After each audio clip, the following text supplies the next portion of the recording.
Assalamualaikum warahmatullahi wabarakatuh.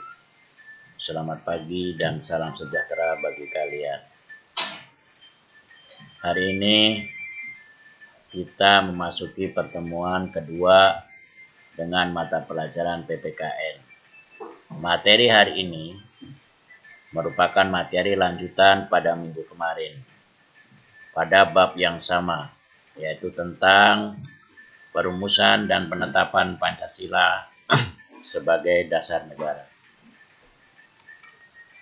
Pada minggu kemarin, kita sudah membahas tentang sejarah terbentuknya BPUPKI. Pada hari ini, kita akan membicarakan tentang perumusan Pancasila sebagai dasar negara. Pada minggu kemarin, kita sudah membahas apa yang dimaksud dengan BPUPKI. Kemudian bagaimana sejarah terbentuknya BPUPKI. Kemudian terbentuknya BPUPKI itu sendiri. Pada hari ini, yang akan kita bahas adalah bagaimana proses perumusan Pancasila. Yang kedua, sidang pertama BPUPKI. Dan yang ketiga, proses terbentuknya Piagam Jakarta. Mari kita mulai. Bagaimana proses perumusan Pancasila? Proses perumusan Pancasila sebagai dasar negara dilakukan oleh BPUPKI dalam sidang pertama dan sidang kedua. Kita menuju ke sidang pertama BPUPKI yang berlangsung pada tanggal 29 Mei sampai 1 Juni 1945. Satu hari setelah diresmikan, pada tanggal 29 Mei, BPUPKI mengadakan sidang yang pertama dengan agenda atau dengan acara merumuskan dasar negara.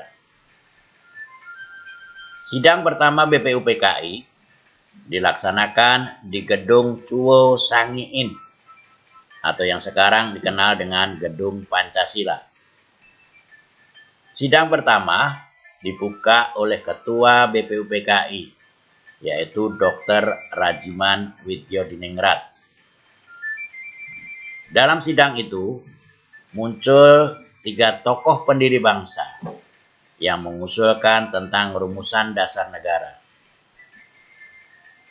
3 tokoh pendiri bangsa itu adalah yang pertama, Mr. Muhammad Yamin, mengusulkan rumusan dasar negara pada tanggal 29 Mei 1945 yang isinya peri kebangsaan, peri kemanusiaan, peri ketuhanan, peri kerakyatan, dan kesejahteraan sosial.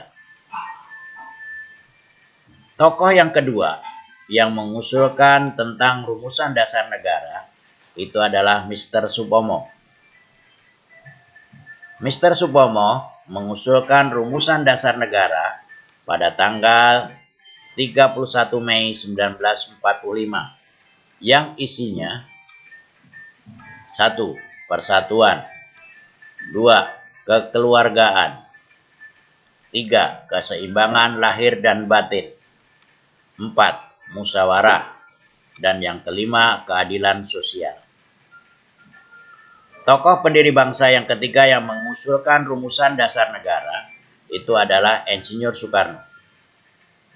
Insinyur Soekarno mengusulkan rumusan dasar negara pada tanggal 1 Juni 1945 yang isinya kebangsaan Indonesia, internasionalisme atau peri kemanusiaan, mufakat atau demokrasi, kesejahteraan sosial, dan yang terakhir ketuhanan yang Maha Esa.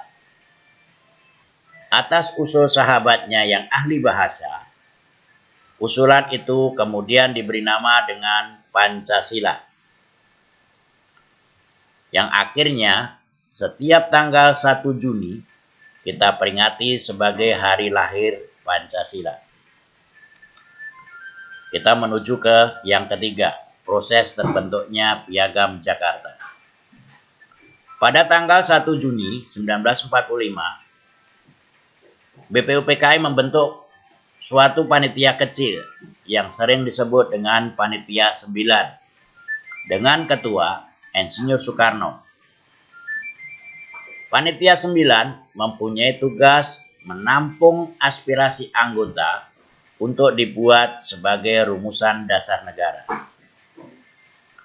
Anggota Panitia 9 diantaranya adalah Muhammad Hatta, A.A. Maramis, Abi Kusno Cokro Suyoso, Abdul Kahar Mujakir, Haji Agus Salim, Ahmad Subarjo, Kiai Haji Wahid Hasim, dan yang terakhir Muhammad Yamin. Pada tanggal 22 Juni 1945, Panitia 9 di dalam sidangnya berhasil merumuskan suatu piagam yang kemudian kita kenal sebagai Piagam Jakarta atau dengan kata lain Jakarta Charter.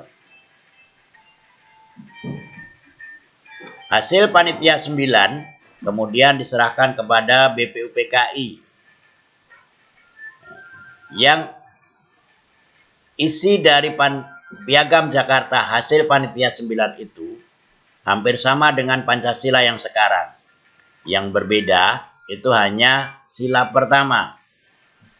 Dalam Piagam Jakarta, sila pertama berbunyi ketuhanan yang Maha Esa dengan menjalankan syariat-syariat Islam bagi para pemeluknya. Sekarang lihat isi Piagam Jakarta di atas.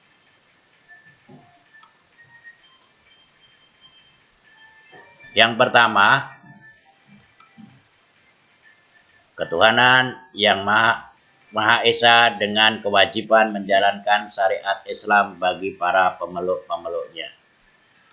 Yang kedua, kemanusiaan yang adil dan beradab.